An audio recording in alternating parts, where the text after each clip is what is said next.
Welcome back, everyone. This is Dave from Corn Productions. My co-host Stacie here to talk about Extended Families, Season 1, Episode 13, titled The Consequences of Considering the Consequences. The season finale of Season 1, possibly the series finale. We will certainly see about that. Hopefully not. Hopefully we will be getting a second season, but we'll have to wait and see. The episode's description reads as follows. Hoping to confirm their compatibility, Julia and Trey ask Jim to give them premarital counseling, believing him to be the most knowledgeable guy for the job. The episode is written by Victor Levin and directed by Gail Lerner. Before going any further, I'll tell you a couple of things. One, this is not a spoiler podcast, so if you haven't watched the episode, I highly recommend you go and check it out, and then come back and give us a listen. Secondly, if you're listening on one of the platforms that this podcast is now available on, please subscribe. You also head over to my YouTube channel, Corman Productions, where additional content can be discovered. If you're already on my YouTube channel, please like, share, and comment, as well as subscribing to our channel. All right, so Stacie, your thoughts on the season finale? Okay, so as an episode, I thought it was okay. As a season finale, I was not impressed. That's basically where I am. This did not feel like a season finale, Yeah. Especially, like you said, this could be the series finale. Yeah. And if it was, this would be a really weird place to just end it. Yes. I was saying last week that I was hoping, we got to see more of the kids for the season finale. That most definitely did not happen. That did not happen. We had very, very little time with Jimmy, Grace, and Bobby. I don't even think Jimmy had a line, honestly. Yeah, they were just kind of there for a few seconds, and they left. Grace said something, but Jimmy she most did. definitely She had not. like one line. Bobby had a line or two, and then they left. And that was just really disappointing for a season finale. I would have expected the season finale to include the whole family, right? And really, this was kind of a bottle episode.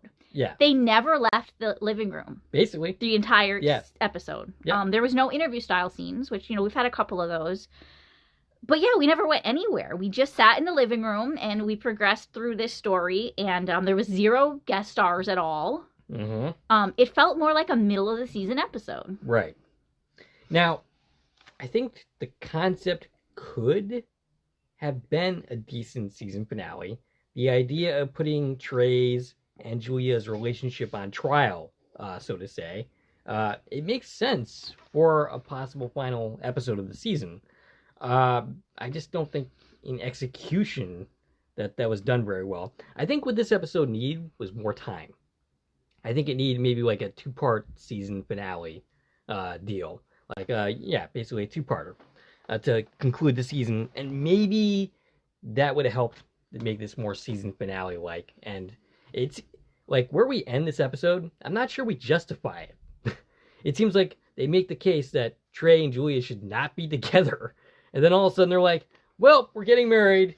I maybe I'm missing something here, but it seems like I think it was more about them being aware of their potential issues than like ending things because of potential issues. Gotcha. It was more about communication and, realizing that things aren't just peaches and cream. Gotcha. But yeah, it feels like, okay, what's next week? Right. Yeah. Exactly. So, I mean, yeah, a decent episode. It wasn't. The comedy was pretty light in this episode. I thought it was more serious than anything else. Yeah. Which is not a problem. I don't necessarily find that to be a problem, but it was definitely notable, and it definitely does not feel very season finale like. That's for sure. Right. So yeah, do we want to get into it? Yeah, let's get into the scene by scene. All right. So the episode begins with Jim hurrying out of the nest with his bags packed. Where is he going? Is he just leaving the nest, or is he going somewhere? He said he was in a hurry to get to the shop to pick up his car or drop off his car. Or I can relate. You can relate because you're in a hurry to do that today too. Yes. So we need to get moving. It's notable that it is cold and snowy. You can see snow through the windows the whole time, and everybody is wearing like their winter coats and hats.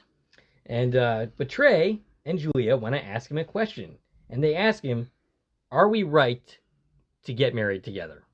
Are we right for each other to get married?" And an exasperated Jim ends up dropping his bags, and then we have our credits. He knows, okay, I'm not going to make it where I need to go on time. Right. After the credits, Jim is like, "What do you mean, are you right for each other? Like, one, why are you asking me this question? And two, isn't this the kind of thing you would establish before you agree to get married to each other?" Right.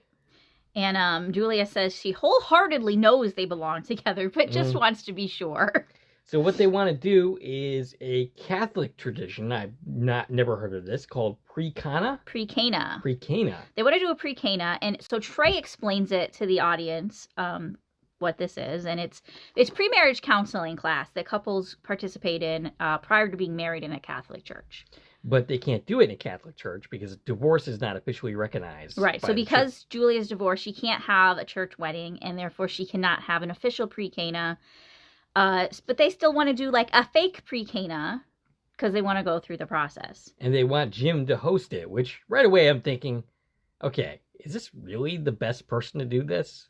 Like, they think it is because he knows them better than anyone else. I mean, he certainly knows Julia pretty well. Wouldn't you want somebody neutral to do this? You would. You wouldn't want, I mean, either way, Jim is biased, either positive or negative.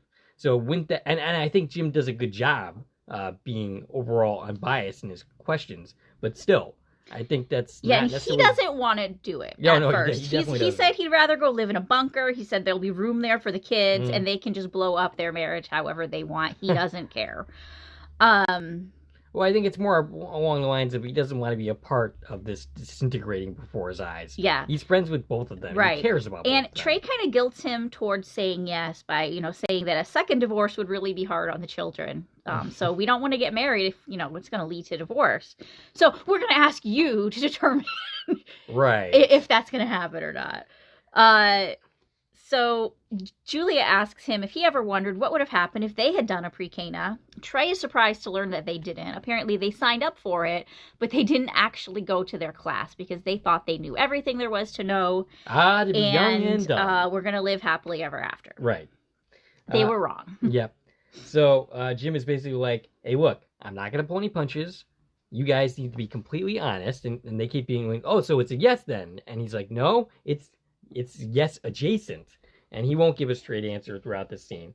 And then we cut to Bobby, who's with the kids. Yeah, it's because he said he needs a few days to prep for the pre-cana. Right. So a few days have passed now. We're still in the living room. Right. Everybody's there. Bobby and the kids think the pre-cana is a good idea. And I said Sophia in my notes. It's not Sophia, it's Grace. Grace. Grace says that they're going to crush it. And to make sure they do, because they do not want to break in a new guy. And then they leave from this episode. And the parents kind of look at her like, what? And she says, I'm joking. Did you forget, like, you guys raised me? Right. These are the kind of jokes I'm going to tell. So, yeah, she gets that little line, and the three of them leave, all bundled up in their winter gear, and that's a wrap on Grace and Jimmy and Bobby. For the season. And possibly the series. So Jim starts with a speech. As their friends, he hopes they'll fly through this with sailing colors. Yeah, he calls it their bootleg discount pre-cana. He, as the person who's doing this, he's going to dig down deep. And it's divided into 3 stages: past, present, and future. The past, they're standing back to back, and they're basically asked a series of questions about like things that they know about each other or don't. And each time that they discover something they didn't know about each other's past, they're to take a step away from each other. It seems to start off well, but eventually ends with them basically standing at opposite sides of the room. Trey's not even in the house anymore. So Julia's in the kitchen at the end, and Trey's in the hallway. And, the questions were kind of silly. Like, one of them was like, when did Julia speak her first words? Well, I wouldn't expect Trey to know that. I don't even know that about myself. When did I speak my own first words? Okay. That's a silly question. Yeah. But some of them were a little more like, yeah, maybe you should know this stuff. Mm-hmm. Like some kind of basic history about each other's lives. So yeah, they kind of failed the test. Yes. But I think in the end, the point was just like, hey, you don't know everything. Don't think you do. Right. And I think this is more of a point than a test. This isn't something you were actually supposed to pass. Eventually, you were going to, fail this. What was the impression that I got. Right. I was okay with that. But then Jim goes and does a costume change for the present, and they played the newlywed game. They're asked to predict their partner's answers. And one of the first question is, how many times does Trey think about sex? She says 5 to 10. And this is per day. Yep. And he says 250. And how does he possibly know that? Yeah, he came to the answer by clicking over the last couple days. So Jim's been preparing for this. They've had these questions for a couple days. Yes. Yeah, that was That was funny. Yes. And okay, so the next question is, which of the two is the more romantic? And Julia, of course, says herself, but Trey answers himself. Yeah. And he basically challenges her to make a romantic song. She totally bombs at this, but Trey ends up knocking that out of the park. And I have the songs that they wrote. Yeah. So on the spot, she sings, Trey, I really gotta say that I am way more romantic. That's her love song to him. Nice. Yeah, and Timeless fans will be happy to hear Abigail sing again. We got to hear her sing in the Timeless episode Hollywoodland, and she sang You Made Me Love You. A much more romantic song than what she just did here. And Trey's song, of course, was way better. He put a whole lyrical verse together. And let's see, his lyrics were, you are the perfect person for me, the only one I can see. You're where I want to be, Julia. I am the perfect person for you. If you were ever untrue, I don't know what I would do, Julia, Julia. And Jim is helping him out, providing backups through the whole thing. Nice. Good job. So, yeah, he definitely pulled off a much better performance than she did. Okay, so the next question is, what repulsive habit does Julia have? And Trey says, oh, she has none. But Julia says that she has a terrible something. Eustachian tube hawking noise. Yes. She explains that she has a small hole in her eustachian tube that itches really bad, and it can only be relieved by making the noise. She demonstrates this noise. At Jim's urging. Trey is very repulsed by this. Yes. He thinks she needs to see a doctor or perhaps an exorcist. Perhaps. And then Trey is asked, or actually Julia is asked, what fictional character would Trey like to make whoopee with? She says Guinevere, and his card says Lola Bunny from Space Jam. I am officially concerned about Trey. Yeah, so she thought she had this in the bag because on their first date, she had said hers was Sir Lancelot, and he had said, what a great coincidence, because his was Lady Guinevere. Now, what he's really making her realize here is that whole statement was a piece of crap. He made that up on the spot, trying to impress her. Yep. And he has no memory of this at all. Right. Like this conversation happening on their first date. So she's upset now because this is a fond memory of hers. And he's like, I was just making things up. And now they're fighting. Yeah, they literally say they're in a fight now. And Jim ends the game. Now, I thought it interesting to note, Jim has 3 note cards on his lap. Julia only is holding 2. And we only got to see one of hers. Right. He had 3 questions and she had 1 question. I mean, I guess they're doing so poorly that he just decided to move on. All right, so the next thing is the future. Yeah, and we pick up in the middle of the future game. They are playing Jenga. And it's a really large Jenga set. Yes. So every time they answer a question false, they remove a tower. Okay, this confused me a little bit. Shouldn't it be if they answer like a question opposite of what they say? Like if Trey says true or false, he answers false, and she also answers false. Wouldn't that be agreement? Right. It was supposed to be anytime either of them said false. Now, for some of the things it made sense. Right. Like it says, the first one was like, are you okay that you're never going to have sex with anybody else again? Right. They both agreed on that. You want them both to say true. Right. So I think it was set up in the matter that any falses would be bad. They were all questions that you'd want the answers to be true. But then I did get like confused at one point because the question was, if your spouse was brain dead, would you unplug their life support without their previous consent? And a false answer meant you pull a block. Right. So you want them to pull the life support without consent? Right. I was a little confused about that. Yeah, that's the question that I got confused about. Yeah. And then I would like to have children with their spouse or, in the future. Trey says true, but Julia is a little bit more hesitant. Yeah.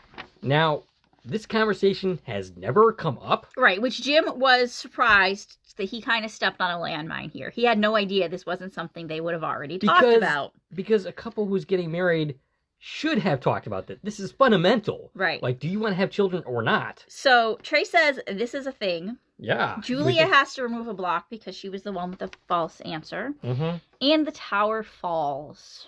And Trey ends up getting mad and goes after Jim. Right, he's mad at Jim. Right. And Jim's like, hey, you guys asked me to do this. Right. And I did it, and it's not my fault that you crashed this into a ditch while playing this game. Julia says that, believe it or not, once upon a time, that Jim and Julia were in love. And then once they got past the honeymoon phase, it went downhill from there because they didn't really fight for it. And basically what she is saying is, will this be a strong marriage once the narcotic haze falls away? Once you're out of the honeymoon period? Does Trey trust her to know when it's the end of the beginning and not the beginning of the end, is what she says. And she asks if it's a deal breaker if they have children or not. And I'm sorry, but this conversation is not a 2-second conversation. Right. They definitely need to talk about this. Right. So I'm not totally sold that this is the big happy ending that they're making out to be. Right. Because this is still something they need to talk about. Yeah, but also I noticed that in this moment she didn't say, I am not having any more kids. Is that a deal breaker? She said, if we ended up not having kids, would it be a deal breaker? So I feel like they were both kind of... They kind of bent. I feel like they were kind of subtextually saying, it's something we have to talk about. Yeah, okay. But yeah, she was like, if we didn't have kids, would it be a deal breaker? And he ends up saying, there are no deal breakers. I'm going to marry you. Mm-hmm. Which, what that boils down to is, yeah, we need to work through some stuff, but we want to make this work. Right. Okay. But yeah, it was for the sake of being a sitcom, kind of glazed over pretty quickly. Yes. All right. So Jim starts to give a speech, but is interrupted by Julia's hawking noise. Jim gives them a wedded couple figurine to celebrate their completion of the, I forgot what this was even called. Pre-Cana? Pre-Cana. And, the completion of that. They embrace. They're all hugging. Jim says this is getting uncomfortable. And that's where the episode ends, and possibly the series. Yes. Okay. And that's what happened. Yep. That's the episode. Again, the episode was okay. Yeah. Did not feel like a season finale. Mm-hmm. It felt like kind of a filler episode. Yeah. To me. Yeah. I mean, like I said, I think the idea could have been season finale worthy. The execution is not. Now, one thing I wonder is if they filmed this to be the season finale. I mean, that is a good question. Because we know some of the early season episodes, they flip-flopped the order from when they were originally production order. Mm-hmm. And one thing I noticed on social media is Sofia Kapana had posted some pictures. Yeah. And one of the pictures she posted was a, what's it called? Like the clap bars that they write. Like the production, like... Oh, okay. You know what I'm talking about? Yeah. I don't know what that's called. I know what you're talking about, yeah. Oh, hopefully our listeners know what I'm talking about. Yeah. With things where they write the scene on. And it was sitting on a table at Kearney's bar. And written on it was 113. 113 meaning the production number for the 13th final episode of the season. Right. And which one was that for? Well, this one. Okay. But they weren't at the bar in this episode. Oh, yeah. Which makes me wonder if this was not filmed as 113. Huh. And if they... moved a different episode, perhaps last week's St. Patrick's Day episode. I think that would have actually made for a better finale. It would have. It would have. I'm wondering if that was filmed as 113, but then they shuffled the order to line it up with St. Patrick's Day. I mean, that makes sense. Or something. Something along those lines. Because why would there be a clapboard saying... That's what it's called, a clapboard. Aha, there we go. Why would there be a clapboard saying 113 yeah. in the bar when they never left this room, right? Unless there were other scenes that were cut. I mean, I don't know. Something happened that didn't come into translation here. But yeah, I mean, hopefully this is not it for the series. No, I really like the show. Yeah, like I like the family. I think it's fun. It's a fun sitcom as far as sitcoms go. So funny thing, I saw an update on Facebook about the right now where NBC is. Where NBC shows. Is. Yeah, you saw that in my group. Someone posted it. Okay, well. You see a bunch of, the Chicago series are all renewed. And in both the case of Quantum Leap and Extended Family, it says it could go either way. Could go either way, yeah. They haven't made a decision for Extended Family or Quantum Leap. But it's funny that the shows that we've decided to cover are both the ones that are on the bubble. I mean, that makes sense. Yeah. It's going to go that way. Because we're a niche kind of... yeah. We're the nerds, I guess. But if you want to make sure... that the shows you like get renewed, whether that's Extended Family, Quantum Leap, or anything else for the season that hasn't been announced yet, contact the network. In this case, NBC. and let them know that you want to see another season, because they listen to people, and if enough people say, hey, this is what we want, they're going to listen to you. So watch the shows that you like, stream them, tweet about them, hashtag them, and let the networks know what you like. And that's what you got to do. All right. Do we have anything else to say about this episode? So if you are just here to listen to us talk about extended family, thank you for joining us during this season. Yep. Make sure you check out our other shows. We do cover, like we said, Quantum Leap, both the original series and the revival. We cover a show called From that airs on MGM Plus, which is a great kind of horror puzzle box series. That's a fun one. We are covering a rom-dram, I call it, called Sullivan's Crossing, that airs in the U.S. on the CW. We are waiting for season 2 to start on that. And then we cover some random stuff here and there in between. We kind of have a favoring towards sci-fi, time travel-y type stuff, because Quantum Leap's where we start with at all this. But check out the other playlists and things that we cover. Yeah. And if... there is no shortage of us babbling. No shortage. There's hours upon hours of listening to our voices. But if Extended Family does come back for a second season, we will be here for it. Absolutely. All right. Stacie, can you reach I that? can be reached on Twitter, X, Instagram, and Threads at TVN Coupon Talk. If you like this video and want to support the channel, there are a number of ways to do so. You can follow me on Twitter at Core Productions. You can join one of my Core Productions Facebook pages. You can buy something from the Core Productions store on Zazzle. You can buy me a coffee, which is a way to support content creators such as ourselves. You can join my Core Productions membership for 99 cents a month. And of course, you can like, share, and comment on this video, as well as subscribing to our channel. This is Dave and Stacie from Core Productions, signing off.